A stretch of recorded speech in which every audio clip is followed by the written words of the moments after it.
Good morning guys, Teacher A here and welcome to Gurong Pinoy sa Amerika. So for today, ang lesson natin ay 3Ds and their nets. So kapag sinabing 3Ds, pinag-uusapan natin ay 3-dimensional figures or images na merong volume, na nag-occupy siya ng space. Then yung net, ito yung flat, unfolded image ng ating mga 3Ds. So, simulan na natin.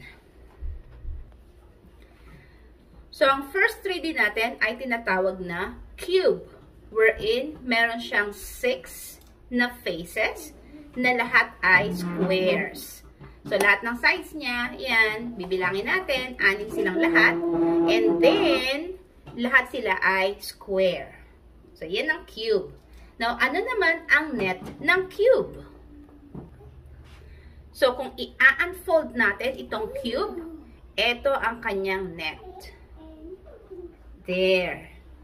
So, kung makikita nyo, meron siyang 6 na squares. So, ito yung sides niya kanina. Yan. And then, ito yung sa taas. Ito yung sa baba. So, ito ang net ng cube. Okay? Next, number 2. Number 2, ito yung tinatawag nating rectangular prism. Bakit siya naging rectangular prism? Kasi rectangle siya. Okay? Rectangle ang ating base. And then, meron tayong 4 sides na rectangle din. So, ano yung net nito? Ano yung itsura? Kung i-unfold natin to, anong itsura? So, eto na yon ang net ng ating prism. So, open natin siya, unfold natin. Yan. So, yung 4 sides, and then yung top, and then yung bottom part niya. Okay, so ito yung net ng ating rectangular prism. Next. So, itong next natin ay tinatawag na, tingnan natin kung ilang sides yung base niya. 1, 2, 3, 4, 5, 6. So, it's a hexagon. Yung mga bases natin ay hexagon. So, therefore, ang prism na to ay hexagonal prism.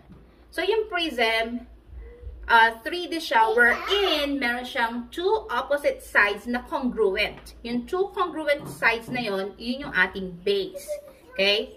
And, siya ay pinapangalanan base sa kanyang base. Okay? Since yung base natin ay hexagon, so therefore, this is hexagonal prism.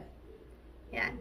So, meron tayong 2 bases, and then, merong 6 sides. So, 1, 2, 3, 4, 5, 6.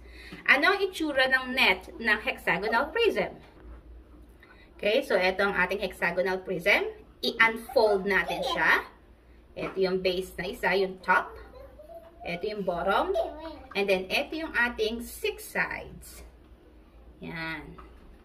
So, ganito ang itsura ng net ng hexagonal prism. Okay? Next. Next is triangular prism. Bakit siya naging triangular prism? Kasi yung base niya ay triangles. Kaya siya triangular prism. So, merong 3 sides ang ating base kasi triangle siya. Therefore, yung ating prism itself ay meron ding 3 sides. Ayan. Faces. So, lahat-lahat, 5 ang faces niya. Okay? So, anong itsura ng net ng triangular prism?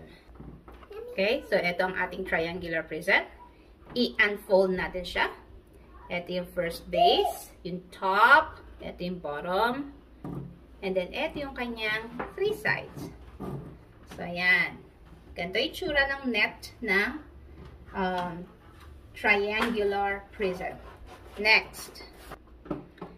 Okay, ang next 3D natin ay square pyramid. Kasi pyramid siya, then square pyramid kasi yung base niya ay square. Okay? So, anong itsura ng net ng square pyramid? I-unfold natin siya. So, ito, ang ating 3D. So, ito yung first side, second, third, fourth, and then yung base niya ay square. Okay? square pyramid. Next. Next is another pyramid. Pero ang tawag naman dito ay triangular pyramid kasi yung base niya ay triangle. Okay? So, same thing. Since meron siyang 3 sides, so meron tayong 3 sa taas. And then, yung base natin ay triangle, pang-4 na face. Anong itsura ng net ng triangular pyramid? Check natin. So, i-unfold natin ang ating image. So, ito yung first side, second, third, and then yung base natin ay triangle. So, ito ang ating net. Ang net ng ating triangular pyramid. Next. Next is yung parang drum wherein ang ating bases ay 2 circles. So, ito yung tinatawag na cylinder. Okay? Cylinder. Ano ang itsura ng net ng cylinder? I-unfold natin siya. So, unfold natin ang ating cylinder. Ito yung top. Ito yung bottom. And then, yung paikot niya kanina ay magiging rectangle. Yan. So, ito yung net ng cylinder. So, 2 circles, top and bottom, and then rectangle. So, kapag ni-roll down natin to, siya yung pabilog kanina. Okay? So, cylinder. Next. So, yung last one natin ay cone. So, ano yung difference ng cone tsaka ng cylinder? Yung cone, meron lang siyang isang circle sa ilalim, pinaka-base niya. Yung cylinder, merong 2, sa taas at saka sa baba. Yung cone, yung taas niya, pointed. Okay? So, this is cone. Familiar na siguro tayo dito dahil lagi tayong kumakain ng ice cream. So, ano yung itsura ng net ng cone? So, unfold natin siya.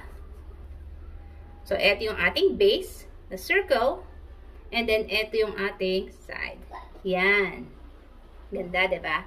So, ito yung net ng ating cone. So, kung natuto kayo sa ating lesson, kindly give me a like para i-share to ni YouTube sa iba. So, that's it for today. See you on my next video. Paalam!